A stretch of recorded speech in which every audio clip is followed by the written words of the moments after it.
Mais alors, qu'est-ce qui vous fascine dans cet univers des dictateurs? C'est vrai que ce sont tous des personnages de romans, enfin, ils sont extraordinaires au sens littéral du terme. Qu'est-ce qui vous fascine chez eux? Ce qui me fascine justement, vous savez, il n'y a pas que moi qui suis fasciné, parce que j'avais lu notamment dans toute la doc que j'avais parcourue, et à chaque fois qu'il y a une émission télé, un doc, un portrait sur les dictateurs, ça assure des cartons d'audience. Ça et les serial killers.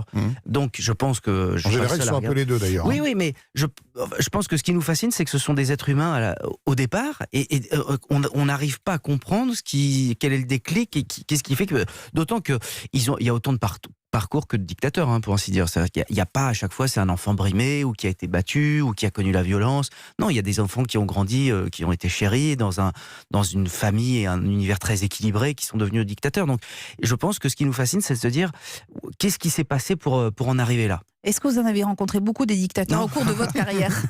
Votre carrière. Des dictateurs de pacotille, bureau, de pacotille. Non, j'ai eu cette chance. Non.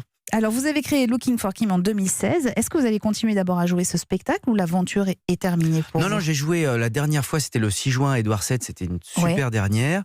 Et puis le spectacle, on va pouvoir le voir effectivement donc, sur TMC, c'est le 24 juillet. Le 24 juillet, exactement, à 21h. C'était une captation qu'on avait réalisée du reste par Serge Calfon au Trianon. Et il y a une scénographie assez sympa, parce que je me suis fait plaisir, évidemment, ça donne plein d'idées pour arriver en grand appareil. Mais alors, à quel moment on décide d'arrêter un spectacle qui marche? Je me suis toujours posé cette question.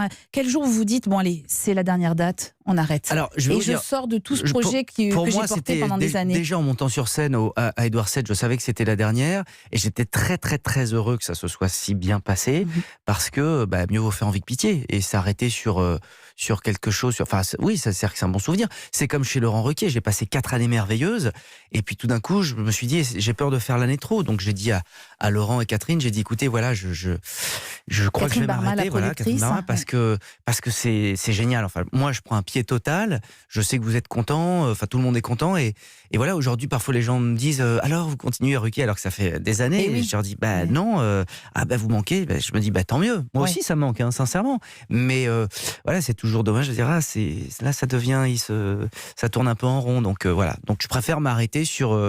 mais effectivement, ce sont des questions parfois, c'est difficile de se dire, allez, j'arrête quand on prend encore son pied, mais ça permet d'aller chercher, de donner de nouvelles directions pour la suite. Alors, les téléspectateurs